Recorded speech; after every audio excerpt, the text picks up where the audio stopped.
Hi hello friends, welcome back to my channel. ನೀವೇನಾದರೂ ಹೊಸದಾಗಿ channel ನೋಡ್ತೀರಿ ಕೂಡಲೇ ಸಬ್ಸ್ಕ್ರೈಬ್ ಆಗಿ ವಿಡಿಯೋಗೊಂದು ಕೊಟ್ಟು ಸಪೋರ್ಟ್ ಮಾಡಿ.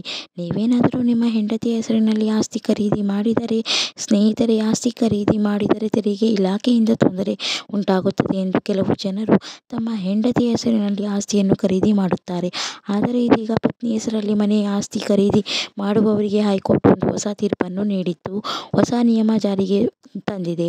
ಕಾನೂನುಬದ್ಧವಾಗಿ ತನ್ನ ಸಂಪಾದನೆಯಲ್ಲಿ ಪತಿಯು ತನ್ನ ಪತ್ನಿಗೆ ಆಸ್ತಿ ಖರೀದಿಸಬಹುದು ಎಂದು ಆದೇಶ ಹೊರಡಿಸಿದೆ.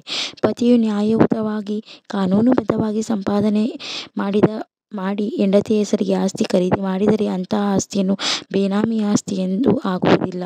ಹಾಗೂ ಹೈಕೋರ್ಟ್ನಲ್ಲಿ ಈ ಆದೇಶ ಹಲವರಿಗೆ ಸಮಾಧಾನಕರವಾಗಿದೆ. ಪತ್ನಿಯ ಹೆಸರಲ್ಲಿ ಆಸ್ತಿ ಖರೀದಿಗೂ ಮೊದಲು ಪತಿಯು ತನ್ನ ಆದಾಯದ ಮೂಲಗಳನ್ನು ಕಾನೂನುಬದ್ಧವಾಗಿ ಇರಬೇಕು ಎಂದು ಕಾನೂನು ತಿಳಿಸಿದೆ.